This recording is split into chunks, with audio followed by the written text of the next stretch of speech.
এটা একটা দাবি সকল শিক্ষার্থীর হতে পারে। এই দেশটা তো সকলের, আওয়ামী লীগ, বিএনপি, জামাত থেকে আরম্ভ করে লাঙ্গল থেকে আরম্ভ সকলেরই এই দেশটা বিনির্মাণে অংশগ্রহণ করার সুযোগ রয়েছে। সুতরাং কাউকে কোনো দলীয় ট্যাগ দিয়ে কেউ পার পায় নাই, অতীতেও পায় নাই। এগুলা খামখেয়ালি এবং কাউকে চাপিয়ে রাখা আমরা অপ্রত্যাশিত। আমরা শিক্ষার্থী সমাজ মনে করি কোনো একটা দাবি এদেশের আপামর জনগণ তারা অংশগ্রহণ করতে পারে। একটা দাবির ক্ষেত্রে শুধু কোনো দলীয় ম্যান্ডেট হতে পারে না, এটা একটা দাবি সকল শিক্ষার্থীর হতে পারে। এই দেশটা তো সকলের, আওয়ামী লীগ, বিএনপি, জামাত থেকে আরম্ভ করে লাঙ্গল থেকে আরম্ভ সকলেরই এই দেশটা বিনির্মাণে অংশগ্রহণ করার সুযোগ রয়েছে। সুতরাং কাউকে কোনো দলীয় ট্যাগ দিয়ে কেউ পার পায় নাই, অতীতেও পায় নাই। এগুলা খামখেয়ালি এবং কাউকে চাপিয়ে রাখা, বরঞ্চ এই সমস্ত অ্যাক্টিভিটিস করতে গেলে যেই করবে সেই ধরা খাবে। অতীতে দেখছি যারা এখন ক্ষমতায় আছে তারাও কিন্তু ত্যাগের শিকার হয়েছে, কিন্তু তারা কিন্তু এই বুইরাঙ্গুল দেখায় কিন্তু রাজপথ কাঁপাচ্ছে। সুতরাং আপনারা যদি আপনাদের কাছ থেকে শিক্ষা না নেন তাহলে তো আর কিছু বলার থাকবে না। সুতরাং বি কেয়ারফুল। ভবিষ্যতে একটা যৌক্তিক দাবি নিয়ে শিক্ষার্থী রাজপথে আন্দোলন করবে, এটা তার মৌলিক অধিকার, সাংবিধানিক অধিকার।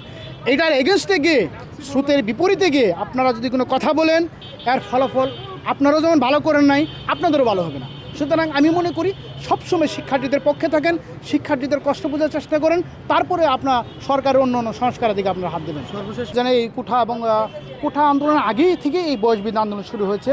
2018 সালে যখন কোঠা বাতিল করা হলো তখন আপনারা দেখছেন তখনও কিন্তু এই বয়সবিদ্যা আন্দোলন রয়েছিল।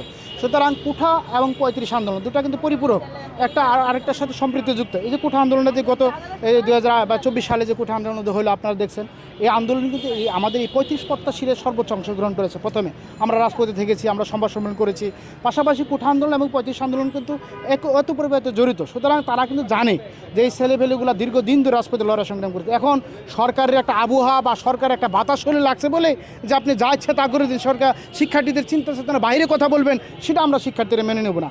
আপনাকে শিক্ষার্থীদের কাতারে থেকেই শিক্ষার্থীদের দাবি বাস্তবায়ন করে আপনাদেরকে কথাগুলো বলতে হবে। সুতরাং আমরা মনে করি আপনারা সরকার হয়ে যান, এখনও ছাত্র রয়েছেন, হয়তোবা আপনাদের দুজন প্রতিনিধি প্রধান উপদেষ্টা হয়েছেন, আমরা সাধুবাদ জানাই। আমরা মনে করি এই যে আপনাদের ছাত্র প্রতিনিধি রয়েছে, আমাদের যে আস্থা এবং বিশ্বাসের জায়গাটা সেটা যেন তারা না ভাঙে। আশা করি দ্রুত সময়ের ভিতরে তারা এই বিষয়টি পদক্ষেপ নিয়ে সমাধান করে শিক্ষার্থীদের রাজপথ থেকে পড়া টেবিলে শুরু।